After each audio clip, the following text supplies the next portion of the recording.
চারদিকে কিয়ামতের আলামত আমরা প্রতিনিয়তই দেখি। যেই দেশে 18 বছরের আগে বিয়ে নিষেধ বাচ্চাদের, মেয়েদের 18 বছর আগে বিয়ে হলে মামলা হয়, গ্রেফতার করে নিয়ে যায়, রেজিস্ট্রেশন হয় না। সেই দেশে 11 বছরের মেয়ে প্রেমিকের হাত ধরে চলে যায়। মা ক্যান্সার আক্রান্ত, বাবা কিডনি বিক্রি করেছে, মার চিকিৎসা হবে, মেয়ে মার সেবা করতে হসপিটালে গিয়েছে। হসপিটাল থেকে সে আরেকটা বাচ্চার হাত ধরে 11 বছরের মেয়ে চলে গেছে। তো আশ্চর্যের যে কথাটা সেটা হলো, উকিল তাকে বোঝাচ্ছে যে তুমি এরকম করলে কেন গেলে। তো বলতেছে তুমি প্রেম করতে, তুমি রিলেশন রাখতে। 18 বছর আগে তো বিবাহ নিষেধ, 18 বছর পর্যন্ত তুমি রিলেশন করতে, প্রেম করতে। তো কেমন আপনি চিন্তা করেন, শিক্ষা এক জিনিস, দীক্ষা আরেক জিনিস। কাগজের পাতার লেখা আর কলমের কালিটাই শিক্ষা না। এই উকিল তার দেমাগে এটা কাজ করতেছে না যে 11 বছরের মেয়েটা চলে গেল, এটা কেন গেল? প্রেম হওয়ার কারণেই তো গেল। আমার কথা বুঝেন নাই? এই রিলেশন হওয়ার কারণে, প্রেম হওয়ার কারণেই তো 11 বছরের মেয়েটা ছেলের সাথে ভাগলো। এখন উকিল মেয়েকে বলতেছে তুমি রিলেশন করতে, প্রেম করতে, 18 বছর পর্যন্ত রিলেশন চলতো, 18 পরে বিয়ে করতে। তো যেই অপরাধের কারণে, যেই কারণে মেয়ে ক্যান্সার আক্রান্ত মামাকে রেখে, কিডনি বিক্রি করা বাবাকে রেখে মেয়েটা গেল, যেই কারণে, এই কারণের প্রতি তাকে উদ্বুদ্ধ করা হচ্ছে।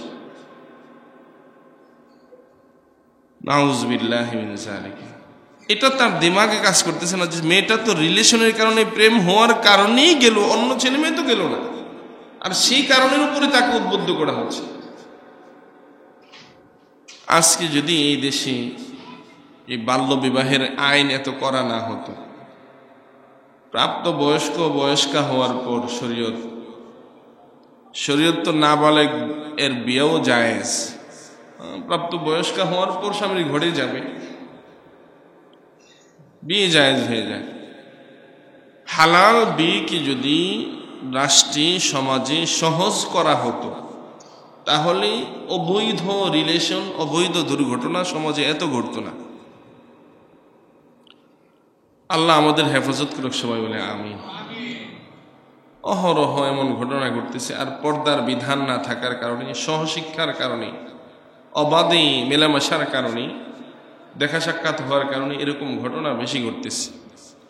আল্লাহ এই জাতিকে, এই দেশকে হেফাজত করুক, সবাই বলেন আমিন। মুআজ্জিজ মুসলিম কিরাম, আমরা মেয়ারাজের আলোচনা শুনতেছিলাম যে রাসূল করিম সাল্লাল্লাহু আলাইহি ওয়াসাল্লামের মেয়ারাজ দুই ভাগে বিভক্ত, ইসরা এবং মেয়ারাজ।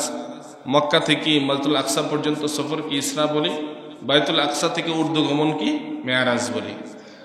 ইসরার সফরে রাসূল করিম সাল্লাল্লাহু আলাইহি ওয়াসাল্লাম মক্কাতুল মুকাররমা থেকে বাইতুল মুকাদ্দাসে গিয়েছেন বোরাকি করে। বোরাকের বিবরণ আমরা শুনেছি, যাওয়ার পথে রাসূল আশ্চর্যজনক কিছু ঘটনা দেখেছেন। ওই আশ্চর্যজনক ঘটনাসমূহের মধ্যে একটা আশ্চর্যজনক ঘটনা হলো, আমি যখন বর্তমান সমাজের কোনো চিত্র আপনাদের সামনে তুলে ধরি তখনই সবাই খুব মনোযোগ, খুব ধ্যান খেয়াল বেশি। এটা আমি খেয়াল করেছি সবসময় সব আলোচকদের ক্ষেত্রে।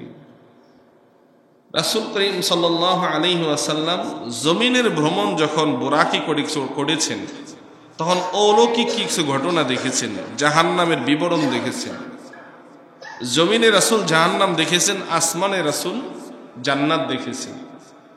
তাহলে বোঝা গেল জাহান্নামটা জমিনের নিচে আর জান্নাত উপরে। হাদিসে আসছে, ইন্না জাহান্নামা তাহতাল আরদিস সাবিআতি, সপ্ত জমিনের নিচে হলো জাহান্নাম। বিজ্ঞানীগণ জমিনের ভূগর্ভের ভিতরে তাদের আধুনিক যন্ত্রপাতি দিয়ে 6 মাইল গভীর পর্যন্ত পৌঁছতে পেরেছে। এরপর এমন শক্ত পদার্থ, শক্ত দাহ যা ভেদ করার, তা ছিদ্র করার কোনো যন্ত্র এখন পর্যন্ত বিজ্ঞানীরা আবিষ্কার করতে পারেনি। জমিনের 6 মাইল দূর পর্যন্ত, গভীর পর্যন্ত পৌঁছেছে। আপনি চিন্তা করেন, এই ভূগর্ভের 6 মাইল সামনে দুনিয়ায় খেয়াল করেন, 6 মাইল কত দূর। 6 মাইল মাটির নিচে গভীর পর্যন্ত পৌঁছতে পারা স্বাভাবিক কথা না। এরপর বিজ্ঞানীরা দেখেছে নিচে এমন শক্ত পদার্থ, এর নিচে আর যাওয়া যাচ্ছে না, তবে সেখানে একটা তাপ দাহ আছে, গরম ভাব আছে, উত্তপ্ত নিচের জমিনটা। মাঝে মধ্যেই পৃথিবীতে আমরা বিভিন্ন জায়গায় আগ্নেয়গিরির সন্ধান পাওয়া যায়।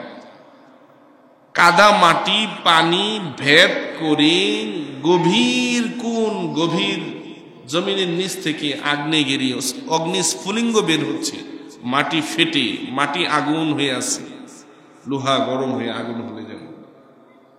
এত শত 6-7 কিলোমিটার মাইল মাটি, এর মধ্যে পানি থাকে, কাদা থাকে, এই সব কিছু ভেদ করে যে আগ্নেয়গিরি, অগ্নিস্ফুলিঙ্গ বের হয়ে আসে। বিজ্ঞান প্রমাণ করেছে, এতটুকু অস্বীকার করুক আর না করুক, এতটুকু বলেছে যে ভূগর্ভের 6 মাইল গভীরে উত্তপ্ত কোনো কিছু আছে। রাসূল করিম সাল্লাল্লাহু আলাইহি ওয়াসাল্লাম এই সফরে যাওয়ার পথে এক জায়গায় যাওয়ার পর রাসূল অনেক দুর্গন্ধ পেলেন। জিবরিলকে জিজ্ঞেস করেছেন, ইয়া জিবরাইল ভাই, এটা কিসের দুর্গন্ধ আসতেছে? জিবরাইল আমিন বলেছেন, ইয়া রাসূলুল্লাহ, ইয়া হাবিবাল্লাহ, এটা জাহান্নামের দুর্গন্ধ। এক ব্যক্তিকে রাসূল দেখেছেন, সে একটা লাকড়ির বোঝা বাঁধতেছে। লাকড়ির বোঝাটা বাঁধার পর সে মাথায় নেওয়ার চেষ্টা করে, কিন্তু উপরে উঠাতে পারে না। আবার রশির বাঁধ খুলে আবার কিছু লাকড়ি ভিতরে ঢুকায়, আবার বাঁধে, আবার ওঠানোর চেষ্টা করে, উঠাতে পারে না। আবার রশির বাঁধ খুলে আবার কিছু লাকড়ি ঢোকায়, আবার বাঁধে, আবার উঠানোর চেষ্টা করে। কি বলেন, উঠাতে পারবে? লাকড়ি সে কমাইছে না বাড়াইছে? বাড়াইছে। পয়গম্বর জিজ্ঞেস করেন, ভাই জিবরাইল, লোকটা বারবার তার লাকড়ির বোঝা বাড়ি করছে আর মাথায় ওঠানোর চেষ্টা করছে, লোকটা কি, তার পরিচয় কি? জিবরাইল বলেন, ইয়া রাসূলুল্লাহ, ইয়া হাবিবাল্লাহ, এই লোকটা আপনার উম্মতের ওই লোক যে যার উপর মানুষের ঋণের বোঝা রয়েছে, ঋণ পরিশোধ না করে আরো সে ঋণ গ্রহণ করতেছে। অনেক ঋণের চাপ, ঋণের বোঝা তার মাথায়, সেগুলো পরিশোধ না করে সে আরো ঋণের বোঝা ভারী করছে, ঋণ গ্রহণ করছে। মুআজ্জাজ হাজিরিন, পয়গম্বর সামনে অগ্রসর হলেন। পয়গম্বর দেখেন একদল মানুষের মাথা পাথরের আঘাতে চূর্ণ বিচূর্ণ করা হচ্ছে। পয়গম্বর জিজ্ঞেস করলেন, ভাই জিবরাইল, তারা কারা? জিবরিল বললেন, ইয়া রাসূলুল্লাহ, ইয়া হাবিবাল্লাহ, এরা আপনার উম্মতের ওই সকল লোক যারা ফরজ নামাজে অলসতা করত। সময় মতো তারা নামাজ আদায় করত না, নামাজে অবহেলা অলসতায় কাটাতো। আল্লাহ কোরআনে বলছেন, ফাওয়াইলুল লিল মুসাল্লিন আল্লাযীনা হুম আন সালাতিহিম সাহুন। অভিসম্পাত ওই সকল মুসল্লিদের জন্য যারা নামাজের ব্যাপারে উদাসীন, গাফেল। আর সফলকাম মুমিন মুসলমানের নামাজের বিবরণ দিয়ে আল্লাহ বলছেন, ক্বাদ আফলাহাল মুমিনুন আল্লাযীনা হুম ফি সালাতিহিম খাশিউন। সফলকাম ওই সকল মুমিন যারা তাদের নামাজের ব্যাপারে খুশুখুজুওয়ালা, বিনয়ী, নামাজে যত্নবান। আল্লাহ রাব্বুল আলামিন অলস নামাজীদের ব্যাপারে বলেছেন, আরাআইতাল্লাযী ইউকাযযিবু বিদ্দীন ফাযালিকাল্লাযী ইয়াদউল ইয়াতীম ওয়া লা ইয়াহুদ্দু আলা তাআমিল মিসকিন ফাওয়াইলুল লিল মুসাল্লিন আল্লাযীনা হুম আন সালাতিহিম সাহুন। অলস নামাজীদের ব্যাপারে সূরাতুন নিসা 4 নম্বর পাড়ায় 20 নম্বর পৃষ্ঠায় আল্লাহ বলছেন, وَإِذَا قَامُوا إِلَى الصَّلَاةِ قَامُوا كُسَالَى وَإِذَا قَامُوا إِلَى الصَّلَاةِ قَامُوا كُسَالَى يُرَاءُونَ النَّاسَ وَلَا يَذْكُرُونَ اللَّهَ إِلَّا قَلِيلًا وَإِذَا قَامُوا إِلَى الصَّلَاةِ যখন তারা নামাজে দাঁড়ায়, قَامُوا كُسَالَى অলসতার সাথে নামাজে দাঁড়ায়। ইউরাউনান নাস, মানুষকে দেখানোর জন্য তারা নামাজ পড়ে। ওয়ালা ইয়াযকুরুনাল্লাহা ইল্লা কালিলা, আল্লাহকে তারা অল্পই স্মরণ করে। মানুষের সামনে নামাজে খুশু খুশু, মানুষের সামনে নামাজের গুরুত্ব, মানুষের সামনে নামাজের তাকিদ মুসল্লি, কিন্তু লোক চক্ষের আড়ালে তার নামাজ সুন্দর না। আল্লাহ তাদের নামাজের বিবরণ দিয়েছেন, তাদেরকে মুনাফিকের কাতারে আল্লাহ শামিল করেছেন। মুআজ্জাজ হাজিরিন, এভাবে পয়গম্বর চলতে চলতে চলে গেলেন বাইতুল মুকাদ্দাস। বাইতুল মুকাদ্দাসে পৌঁছে পয়গম্বর বাইতুল মুকাদ্দাসের বাহিরে অন্যান্য আম্বিয়া কেরাম যে পাথরের ছিদ্রের ভিতরে নিজের বাহন বাঁধতেন, পয়গম্বর নিজ বুরাকের রশি পাথরের ছিদ্রের ভিতরে ঢোকাইলেন। ইমানদার মুসলমান, আল্লাহর গোলাম, আল্লাহ তাআলার কুদরতের নিদর্শন, সেই রাত্রে পয়গম্বর গভীর রজনীতে বাইতুল মুকাদ্দাসের ভিতরে প্রবেশ করেছেন। গভীর রাত্রিতে বাইতুল মুকাদ্দাস কিভাবে খোলা পেলেন? কারণ আমরা আমাদের এই বড় মসজিদও তো রাত্রে খোলা রাখি না, এটা সাধারণ মসজিদ। মক্কার হেরেম শরীফ, মদিনাতুল মুনাওয়ারা ছাড়া পৃথিবীর এমন খুব কম মসজিদ আছে যে মসজিদগুলো রাতের আধারে ভিতরের অংশ খোলা থাকে। বরং কাবা ঘরেরও ভিতরের যে কাবা ঘরের মূল অংশের ভিতরের অংশ সবসময় লাগানো থাকে। কাবা ঘরের চারপাশে হেরেম শরীফে দাঁড়িয়ে কাবা ঘরের দিকে ফিরে মানুষ নামাজ পড়ে। আল্লাহ তাআলার ইচ্ছা ছিল আল্লাহর হাবিব বাইতুল মুকাদ্দাসের ভিতরে প্রবেশ করবেন, যার ফলে সেই রাত্রিতে বাইতুল মুকাদ্দাসের খাদেম যারা ছিল, যারা দরজা জানালা বন্ধ করতেন, বাইতুল মুকাদ্দাসের প্রথম ফটক, ফার্স্ট দরজা যেটা, সেই দরজাটা বন্ধ করার জন্য যখন সব দরজা জানালা বন্ধ করে খাদেম যখন মেইন গেট বন্ধ করতে আসছেন, তখন দেখেন মেইন গেটের দরজার উপরের দেয়াল দরজার উপরে চেপে আছে, লেগে আছে। কোনোভাবেই দরজা বন্ধ করে যাচ্ছে না, কারণ দেয়াল দরজার উপরে লেগে গিয়েছে, নিচে নেমে পড়েছে, আটকে গিয়েছে। মেকানিক একে লোকজন নিয়ে চেষ্টা করা হয়েছে, কোনোভাবেই দরজা বন্ধ করা যায়নি। খাদেম সাহেব চলে গিয়েছেন। আল্লাহ পাক রব্বুল আলামিন আল্লাহর হাবিব বাইতুল মুকাদ্দাসের ভিতরে ঢুকে নামাজ পড়বেন, এই জন্য আল্লাহ তাআলা এমন কুদরতি ব্যবস্থা করেন। দুনিয়ার জমিনেও আল্লাহ তাআলা এমন মাঝে মধ্যে ঘটনা ঘটান। মাঝে মধ্যে দেখা যায় কিছু কিছু জায়গা লক করা থাকে, তারা লাগুন থাকে, কেউ প্রবেশ করতে পারে না। আল্লাহ তাআলা তার খাস বান্দা বান্দি, তার প্রিয় ভাজনকে অনেক সময় সেই জায়গায় স্থান করে দেন। অনেক বিপদের সময়ে তাদের জন্য আল্লাহ জায়গা প্রশস্ত করে দেন। কিছু অসুস্থ মানুষ, মুরব্বী মানুষ অথবা আল্লাহর প্রিয় ভাজন, যে গাড়িতে সাধারণত সিট পাওয়া যায় না, তাদের জন্য আল্লাহ সিটের ব্যবস্থা করে দেন। টিকিট কাটেনি কিন্তু বসার আসনের আল্লাহ কুদরতি ব্যবস্থা অনেক সময় করে দেন। আল্লাহর হাবিব ভিতরে প্রবেশ করলেন, 2 রাকাত তাহিয়াতুস সালাত নামাজ আদায় করলেন।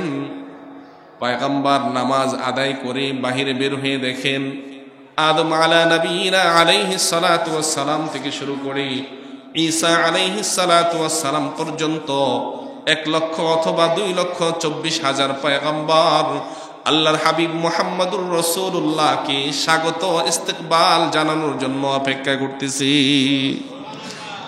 আওয়াজ করে পড়ি সুবহানাল্লাহ। ইকামত হয়ে গেছে, ইকামত জামাত হবে। জিবরাইল আমিন ইকামত দিয়েছেন। একজন নবী আর একজন নবীর দিকে তাকান, নবীদের জামাতি ইমামতি কে করবেন? পয়গম্বর আরবীর ডান হাত মুবারক জিবরাইল আমিন ধরে বলেন, পয়গম্বর আম্বিয়া কিরামের জামাত, এই জামাতে আজকে ডানে বায়ে যতই তাকান কোনো লাভ হবে না। এই জামাতের ইমামতির জন্য স্বয়ং আপনাকে আল্লাহ তাআলা নির্বাচন করেছেন। মুহাম্মদুর রাসূলুল্লাহ সাল্লাল্লাহু আলাইহি ওয়াসাল্লামকে জিবরাইল হাত ধরে সামনে বাড়িয়ে দিলেন। পয়গম্বর ইমামের মুসল্লায় দাঁড়িয়ে গেলেন, নামাজ পড়ালেন। ইমামতি শেষে পরিচয় পর্ব হলো। সবার সাথে পরিচয় পর্ব হওয়ার পর জিবরাইল আলাইহিস সালাতু ওয়াস সালাম জান্নাত থেকে 3টি পেয়ালা নিয়ে আসলেন। কয়টি?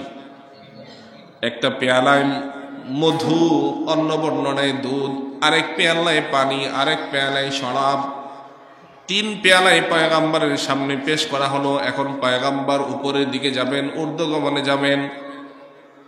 পয়গম্বরের সামনে 3 পেয়ালা পেশ করার পর পয়গম্বর কোনটা থেকে গ্রহণ করবেন? নববধূর বাড়িতে যখন দুলহা আগমন করে, জামাই গেটের মধ্যে নানান রকমের শরবতের পেয়ালা পেশ করা হয়। কোনোটায় মিষ্টি দেওয়া, কোনোটায় ঝাল দেওয়া, কোনোটায় টক দেওয়া, পানসা। বুদ্ধিমত্তার পরিচয় জানার জন্য এই কাজ করা হয়ে থাকে। পয়গম্বরের সামনেও 3টা পেয়ালা পেশ করা হলো, দুধ, শরাব, পানি। আল্লাহ পাক রব্বুল আলামিন, আল্লাহর হাবিব যখন হাত বাড়াবেন, জিবরাইল আলাইহিস সালাতু ওয়াস সালাম সহজ করেছেন। আল্লাহর হাবিব 3 পেয়ালার মধ্যে দুধের পেয়ালা গ্রহণ করলেন, দুধ পান করলেন। জিবরাইল আলাইহিস সালাতু ওয়াস সালাম বললেন, ইয়া রাসূলুল্লাহ, ইয়া হাবিবাল্লাহ, আপনি যদি শরাব গ্রহণ করতেন তো আপনার উম্মত গোমরাহ হতো। আপনি যদি পানি গ্রহণ করতেন, আপনার উম্মত পানির নেই সহজ সরল বিচলিত হতো। আপনি ফিতরাতকে গ্রহণ করেছেন, দুধের পেয়ালা গ্রহণ করেছেন। দুধের পেয়ালা গ্রহণ করার কারণে স্বাভাবিক চরিত্রের উপর, ফিতরাতের উপর আপনার উম্মত গঠন হয়ে উঠবে। আল্লাহ পাক রব্বুল আলামিন আল্লাহর হাবিবকে জমিন থেকে আকাশের দিকে উঠানোর জন্য একটা সিঁড়ি স্থাপন করলেন। যেই সিঁড়ি দিয়ে আল্লাহর হাবিব উপরে সফর করলেন, সিঁড়ির নাম হলো ইসরার পর হলো মেরাজ।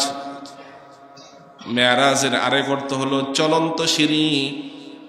এখন বোঝা অনেক সহজ, কারণ বিভিন্ন শপিং মলে গেলে আমরা চলন্ত সিঁড়িতে দাঁড়িয়ে থাকি, হাঁটা চালায় হেঁটে হেঁটে সিঁড়ি আমাদেরকে উপরে নিয়ে যায়। মুসলমান ভাইরা আমার, আল্লাহর হাবিব বুরাকি করে, রফরফ নামক চলন্ত সিঁড়িতে করে বাইতুল্লাহ থেকে বাইতুল মুকাদ্দাসে গিয়েছেন বুরাকি করে। এখন উপরে আকাশের দিকে যাবেন রফরফ নামক চলন্ত সিঁড়িতে করে। ঊর্ধ্বগমন শুরু হয়েছে। আল্লাহর হাবিব প্রথম আসমানে পৌঁছে গেলেন, কোরআন আনলেন। জিবরাইল জিজ্ঞেস করলেন, কে? মান আনতা? আনা জিবরাইল। ওয়া মান মাআকা? ওয়া মাই মুহাম্মাদুর রাসূলুল্লাহ। আমি জিবরাইল, আমার সাথে মুহাম্মাদুর রাসূলুল্লাহ। আকাশে নিযুক্ত ফেরেশতা বলেন, তাকে কি আহ্বান করা হয়েছে? জিবরাইল বলেন, হ্যাঁ, তাকে আহ্বান করা হয়েছে। দরজা খুলে দেওয়া হলো। 7 আসমানে এবার 7 বার কোরআন আনার পর 7 জন পয়গম্বরের সাথে পয়গম্বরের মুলাকাত হয়ে গেল। সপ্ত আকাশ ভেদ করে সিদরাতুল মুনতাহা পর্যন্ত পৌঁছে গেলেন। কবি চমৎকার বলেছেন, সাওয়ারি জাহাঙ্গীর কে রাবুরাত কে বুগজাস্তে আজ কসরে নীলে রাওয়াক। সাওয়ারি জাহাঙ্গীর কে রাবুরাত কে বুগজাস্তে আজ কসরে নীলে রাওয়াক। সিদরাতুল মুনতাহা পর্যন্ত পয়গম্বরকে নিয়ে জিবরাইল পৌঁছে গেলেন। এবার জিবরাইল পয়গম্বরকে বলতেছেন, পয়গম্বর আপনি সামনে অগ্রসর হন, আমি জিবরাইল এখানেই থামলাম। পয়গম্বর জিজ্ঞেস করলেন, ভাই জিবরাইল, বাইতুল্লাহ থেকে বাইতুল মুকাদ্দাস পুরো পথেই তুমি আমার সফর সঙ্গী ছিলে, মিকাইলও আমার সঙ্গে ছিলেন। মিকাইল আরো আগেই বিদায় নিয়েছেন। তুমি সিদরাতুল মুনতাহা পর্যন্ত পৌঁছেছ। সিদরাতুল মুনতাহায় আসার পর তুমি কেন ব্যাক করতে চাও, আর যেতে চাও না? তোমাকে ছাড়া আমি সামনে কিভাবে অগ্রসর হব? মুসলমান ভাইরা আমার, জিবরাইল আলাইহিস সালাতু ওয়াস সালাম পয়গম্বরকে তখন আশ্চর্যজনক এক সংবাদ দিয়ে বললেন, পয়গম্বর, সিদরাতুল মুনতাহা অর্থ হলো প্রান্ত সীমার গাছ। সিদরাতুল অর্থ হলো বড়ই গাছ, মুনতাহা অর্থ প্রান্ত সীমা, চূড়ান্ত প্রান্ত সীমার বড়ই গাছ। আমি জিবরাইলের এই পর্যন্ত আসার ক্ষমতা আছে, আর সামনে অগ্রসর হওয়ার ক্ষমতা আমার জিবরাইলেরও নাই। আমি যদি এখান থেকে 1 কদম সামনে অগ্রসর হই, আল্লাহ তাআলার জালালিয়াত, আল্লাহ তাআলার নূরের তাজাল্লির পাওয়ারে আমি জিবরীলের যে 600 নূরের পাখা আছি সবগুলো পাখা আল্লাহর তাজাল্লিতে জ্বলে পুড়ে সারখার হয়ে যাবে। अगर अक्सर मुए बरसुर पड़ाज फरुगे ताजाल्ली बसु जद पड़ाम एक कदम যদি আমি সামনে বাড়ি আমার পাকাগুলো উপরে ছারখার হয়ে যাবে, আমি সামনে অগ্রসর হতে পারবো না। মুসলমান ভাইরা আমার, আল্লাহর হাবিব সামনে অগ্রসর হলেন। কোরআনের সূরাতুন নাজমের মধ্যে আল্লাহ বললেন সুম্মা দানা ফাতাদাল্লা ثم دنا فتدلى فكان قاب قوسين أو أدنى ثم دنا আল্লাহর হাবিব নিকটবর্তী হলেন, ফাতাদাল্লা আরো নিকটে হলেন। কেমন নিকটবর্তী হলেন? আল্লাহ তাআলার এমন কাছে নবীজি গেলেন, কোরআন বলে ফাকানা কাবা কাউসাইনি আও আদনা, নবীজি ছিলেন কাবা কাউসাইনি আও আদনা, তীর আর ধনুক যেমন কাছাকাছি থাকি, ধনুকের মধ্যে তীর লাগি তীর ছোড়া হয়। আল্লাহ বলেন আও আদনা, আল্লাহ তাআলার আরো নিকটবর্তী আল্লাহর হাবিব হয়েছেন। কেমন নিকটবর্তী? বলে ধনুক থেকে তীর ছোড়ার জন্য অনেক সময় ধনুকের রশি ধরে তীরকে পিছনে টানা হয়, এরপর ছাড়তে হয়। যত পিছনে টানা হবে তীর তত দূর পর্যন্ত যাবে।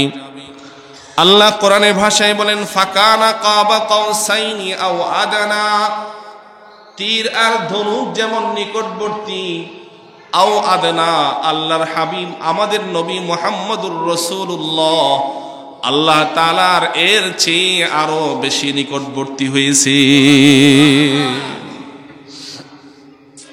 নিকটবর্তী হওয়ার পর সালামের পর আল্লাহ হাবিবকে আল্লাহ রাব্বুল আলামিন জিজ্ঞেস করেন, পয়গম্বর দুস্থ হাবিব, আপনি মেহমান, আমি মেজবান। মেহমান সাধারণত মেজবানের বাড়িতে আগমন করলে হাদিয়া ছাড়া যায়নি, খালি হাতে কেউ যায়, হাদিয়া সাধারণত নিয়ে যায়।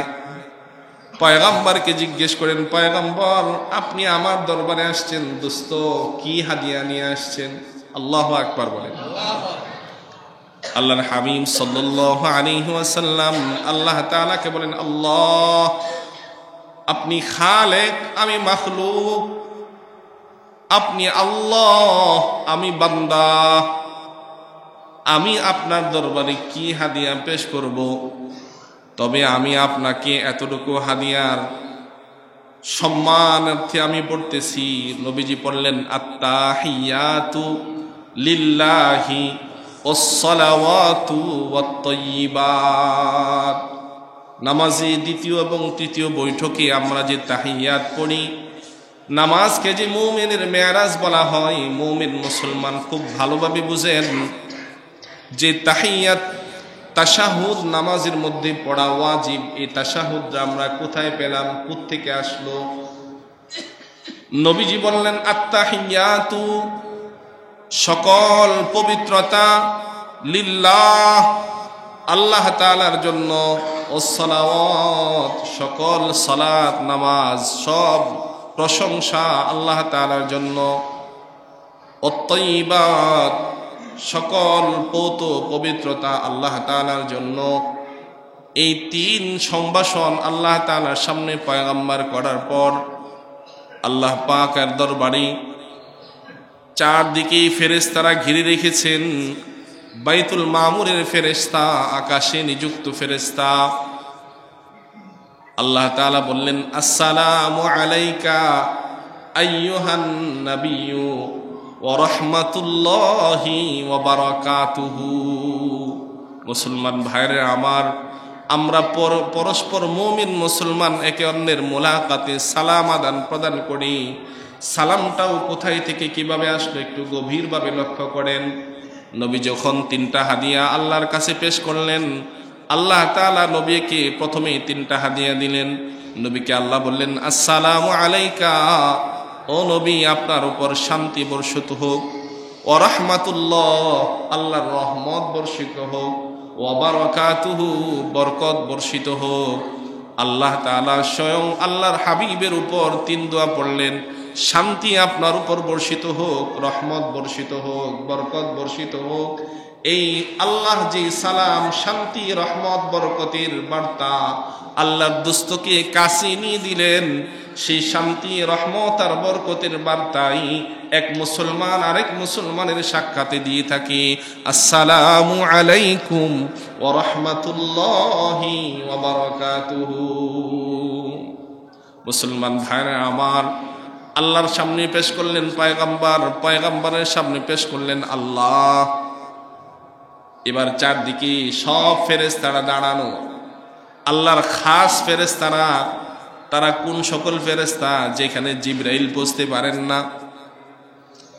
চারদিকে আরশে আজিম বহনকারী ফেরেশতা, আল্লাহ তাআলার আরশ, কুরসি, লৌহ কলম যে সকল ফেরেশতারা বহন করে রেখেছেন, ওই সকল ফেরেশতারা নবী আর আল্লাহর কথোপকথন শোনার পর আরশ বহনকারী ফেরেশতারা পড়ে, আসসালামু আলাইনা ওয়া আলা ইবাদিল্লাহিস সলিহিন। মুসলমান ভাইরা আমার, ফেরেশতারা উম্মতি মুহাম্মদীকে ভুলেননি, উম্মতি মুহাম্মদীকে বঞ্চিত করেননি। ফেরেশতারা ভাবতেছেন আল্লাহর সামনে আল্লাহর দোস্ত হাদিয়া পেশ করে স্বয়ং আল্লাহ আল্লাহর বন্ধুকে শান্তি, রহমত, বরকতের বার্তা দেন। আমরা আরশ বহনকারী ফেরেশতারা এই রহমত, বরকত, শান্তি থেকে বঞ্চিত হইতে চাই না। তারা বললেন, আসসালামু আলাইনা, আমাদের উপরও শান্তি বর্ষিত হোক, ওয়া আলা ইবাদিল্লাহিস সলিহিন, নবীজির উম্মত, উম্মতে মুহাম্মদের মধ্যে যারা নেককার, পরহেজগার দুনিয়ায় রয়েছে, আরশের এই শান্তি দুনিয়াবাসী নেক বান্দাদের উপর আল্লাহ তাআলা বর্ষণ করুন। সবাই বলে আলহামদুলিল্লাহ। আসসালামু আলাইনা ওয়া আলা ইবাদিল্লাহিস সলিহিন, আমাদের উপর এবং নেক বান্দাদের উপর সালাম, শান্তি বর্ষিত হোক। কথোপকথন শেষে আল্লাহ তাআলা আল্লাহর হাবিবকে অনেক নিদর্শনাবলী দেখালেন। বিস্তারিত আলোচনা লম্বা হয়ে যাবে। বিদায়ের পথে আল্লাহ পাক রব্বুল আলামিন আল্লাহর হাবিবকে ওই সিদরাতুল মুনতাহার মধ্যে আল্লাহ তাআলা আল্লাহর হাবিবকে, জিবরাইলকে তার আসল সুরতে দেখান। জিবরাইলের যে আসল রূপ, ওই আসল রূপে জিবরাইলকে আল্লাহ তাআলা দেখান। কোরআনে কারীমের মধ্যে আল্লাহ এরপর বলছেন, ফাআওহা ইলা আবদিহি মা আওহা, ফাআওহা ইলা আবদিহি মা আওহা। এরপর আল্লাহ তাআলা তার হাবিবের কাছে যা ওহী দেওয়ার দিয়েছেন, কি ওহী সেটা ছিল? হাদিসের মধ্যে আসছে ওহী ছিল 50 ওয়াক্ত নামাজ। 3টা হাদিয়া বিশেষভাবে নিয়ে আসছেন, ইতিহাস বর্ণনা আপনারা জানেন। প্রথমে 50 ওয়াক্ত নামাজের হাদিয়া আল্লাহ তাআলা আল্লাহর নবীকে দিয়েছেন। এরপর মুসা আলাইহিস সালাতু ওয়াস সালামের সাথে কথা বলতে বলতে 45 ওয়াক্ত কমিয়ে 5 ওয়াক্তে আসছে। এরপর যখন আল্লাহ তাআলার কাছে গেছেন, আল্লাহ বলছেন, দোস্ত, আপনার উম্মত যদি 5 ওয়াক্ত নামাজ গুরুত্বের সাথে আদায় করে, আমি আল্লাহ তাআলা তাদেরকে 50 ওয়াক্ত নামাজ আদায়ের সওয়াব দান করব। সূরা বাকারার শেষ 2 আয়াত, দ্বিতীয় হাদিয়া, আমানার রাসূলু বিমা উনজিলা ইলাইহি মির রাব্বিহি ওয়াল মুমিনুন। গুনাহগার বান্দা যারা তওবা করে, মেরাজের রাত্রিতে 3য় হাদিয়া আল্লাহর নবীকে দিলেন। আল্লাহ বললেন, আপনার গুনাহগার উম্মত যদি খাঁটি দিলে তওবা করে, অতুবু ইলাল্লাহি তাওবাতান নাসুহা, তাওবায়ে নাসুহা যদি করে, আমি আল্লাহ তওবার বিনিময়ে তার জীবনের গুনাহগুলো মাফ করে দিব। মুসলমান ভাইরা আমার, আল্লাহর নবী জিবরাইলকে সব হালতে সেখানে দেখলেন। আল্লাহ কোরআনে বলছেন, ওয়ালাকাদ রাআহু নাজলাতান উখরা, ওয়ালাকাদ রাআহু নাজলাতান উখরা, অবশ্যই তিনি তাকে আবার দেখেছেন। কোথায়? ইনদা সিদরাতিল মুনতাহা, সিদরাতুল মুনতাহার নিকট। ইনদাহা জান্নাতুল মাওয়া, যেই সিদরাতুল মুনতাহার নিকটে রয়েছে জান্নাতুল মাওয়া। সেখানে আল্লাহর হাবিব আজরাইলকেও দেখেছেন স্বহালতে। আজরাইলকে স্বহালতে দেখার পর প্রথমে নবীজি বিচলিত হলেন, ভয় পেলেন। আজরাইল একটু স্বাভাবিক হলেন। স্বাভাবিক হওয়ার পর নবীজি আজরাইলকে জিজ্ঞেস করেন, ভাই আজরাইল, তোমার যে ভয়ঙ্কর অবস্থা, তুমি মানুষকে কিভাবে জান কবজা করো? পৃথিবীর এতগুলো দেশের মধ্যে এত ধর্মের লক্ষ কোটি কোটি কোটি মানুষের জান তুমি কিভাবে কবজা করো? আজরাইল আলাইহিস সালাতু ওয়াস সালাম বলেন, ইয়া রাসূলুল্লাহ, ইয়া হাবিবাল্লাহ, এই দেখেন আমার ডান দিকে একটা গাছ দেখা যায়। এই গাছের মধ্যে কোটি কোটি পাতা রয়েছে। প্রত্যেকটি পাতা এক একজন মানুষের এক একটা রূপ, জান। এই পাতার মধ্যে তার নাম, ঠিকানা সব কিছু লেখা আছে। আমার বাম হাতের মধ্যে একটা ফলক আছে। ফলকের মধ্যে দেখেন পিপিলিকার নেই, পুরা পৃথিবীর মানুষগুলো মানচিত্রের নেই। পুরা পৃথিবীর মানচিত্রটা যেমন আমাদের সামনে ছোট করে পেশ করা যায়, কোন দেশের আয়তন কত, কোন দেশে সমুদ্রের পরিমাণ কেমন, কোন দেশটা কত আয়তনের, কোন দেশ কোন দিকে অবস্থান আছে, মানচিত্রের মধ্যে ম্যাপের মধ্যে যেহেতু বর্তমান সময়ে পুরা পৃথিবীটা আমাদের চোখের সামনে আনা যায়। গুগলে সার্চ দিলে এই বড় মসজিদটা যে আছে, আপনি গুগলে সার্চ দিয়ে ঢুকতে পারবেন। পৃথিবীর কোথায় কোন জায়গায় কি আছে আপনি অনুসন্ধান করতে চান, আপনি গুগলে সার্চ দিলে সহজেই সেই ভবনটা দেখতে পাবেন। এখন বুঝা এবং একদম সহজ। আল্লাহর হাবিব দেখলেন জিবরাইলের বাম হাতের মধ্যে একটা ফলক, বড় একটা থালা। এই থালাটার মধ্যে পুরা পৃথিবীর মানুষগুলো পিপিলিকার নেই। জিবরাইল বলেন, ডান হাতের যে গাছটা দেখতেছেন, এই গাছটা যখন কোনো মানুষের মৃত্যুর সময় নিকটবর্তী হয়, গাছের পাতাটা প্রথমে হলুদ বর্ণ ধারণ করে, তারপর লাল বর্ণ ধারণ করে। গাছের পাতাটা যখন ঝরে পড়ে যায়, তখনই আমি বাম হাতের থালায় ওই নামের ব্যক্তিটাকে পিপিলিকার নেই চাপ দিই। আল্লাহু আকবার বলে। একটা প্লেটে যদি অনেকগুলো পিপিলিকা থাকে, আপনি যদি 100 পিঁপড়া একসাথে মারতে চান, এক হাতে চাপ দিলে পারবেন না। তো জিবরাইলের জন্য কি এটা আজরাইলের জন্য কি এটা অসম্ভব? এভাবে আজরাইল আলাইহিস সালাতু ওয়াস সালাম জান কবজা করেন। ইদ্রিস আলাইহিস সালাতু ওয়াস সালাম জান কবজা সম্পর্কে জানতে চেয়েছিলেন। দুনিয়াতে আল্লাহ তাআলা ইদ্রিস আলাইহিস সালাতু ওয়াস সালামের জান কবজা করাইছিলেন আজরাইলকে দিয়া। এরপর জিজ্ঞেস করলেন, আপনার কেমন অনুভূতি হয়েছে? ইদ্রিস আলাইহিস সালাতু ওয়াস সালাম তখন বলেছিলেন, ভাই জিবরাইল, একটা জীবিত মানুষের শরীর থেকে চামড়া টেনে ছিলে ফেললে যে অবস্থা হবে, আমার এমন কষ্ট হয়েছে।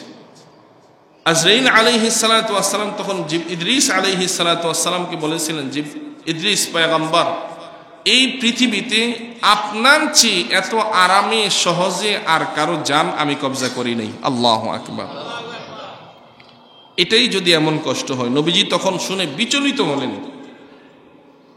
আজরাইল বললেন, ইয়া রাসূলুল্লাহ, আপনার উম্মতের মধ্যে যারা মুমিন, মুত্তাকি, পরহেজগার, তাদের জান আমি এমন ভাবে কবজা করব, দুগ্ধপোষ্য শিশু বাচ্চা তার মায়ের কোলে বুকের দুধ পান করতে করতে যেভাবে ঘুমায় যায়, টের পায় না, আপনার উম্মতের মুমিন বান্দাবান্দীদের জান আমি এভাবে কবজা করব, তারা টেরও পাবে না।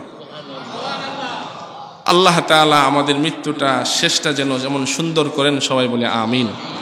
আমাদের জন্য যে হাদিয়া নবীজি নামাজ নিয়ে আসছেন, আল্লাহ তাআলা আমাদেরকে গুরুত্বের সাথে এই নামাজকে আঁকড়ে ধরার তৌফিক দান করুক, সবাই বলে আমিন। সফর থেকে আসার পর নবীজির সামনে বেঈমানরা অনেক প্রশ্ন উত্থাপন করেছে। এর মধ্যে একটা প্রশ্ন ছিল, মুহাম্মদ, তুমি যেহেতু বায়তুল মুকাদ্দাস দেখে এসছো, বলো তো দেখি বায়তুল মুকাদ্দাসের দরজা জানালা কয়টা? আমি আগেও বলেছিলাম, এই বড় মসজিদের দরজা কয়টা কেউ বলতে পারবেন নি? প্রতিদিন অনেক মুসল্লি আছেন, 5 ওয়াক্ত নামাজ পড়েন, কেউ কি দরজা গুনছেন কোনোদিন? নবীজি একবারের জন্য গেলেন। আবু জাহালের দল জিজ্ঞেস করে, মুহাম্মদ তুমি গেছো, ভালো কথা, বিশ্বাস করলাম, তো বায়তুল মুকাদ্দাসের দরজা কয়টা, জানালা কয়টা? যদি বলতে পারো তাই বিশ্বাস করবো তুমি অল্প সময় এত লম্বা সফর করেছো। আল্লাহ পাক রব্বুল আলামিন জিবরিলকে বললেন, জিবরাইল, তোমার পাখা দিয়ে মাটি সহ বায়তুল মুকাদ্দাসের জমিন সহ খুঁচা দিয়ে নিয়ে আমার নবীর সামনে ভিডিও আকারে পেশ করো, ঘোড়াও বাইতুল মুকাদ্দাসটা আমার নবী গনতে থাকবে, দরজা জানালাগুলো গনে গলে আমার নবী আবু জাহেলের দলকে উত্তর দিবে। জিবরাইল জমিন সহ বাইতুল মুকাদ্দাস আল্লাহ নবীর সামনে ক্যামেরার নেই ভিডিও আকারে ধরে তুললেন। আল্লাহ নবী দরজা জানালা গনে গনে বলে দিলেন, দরজা এতটা, জানালা এতটা।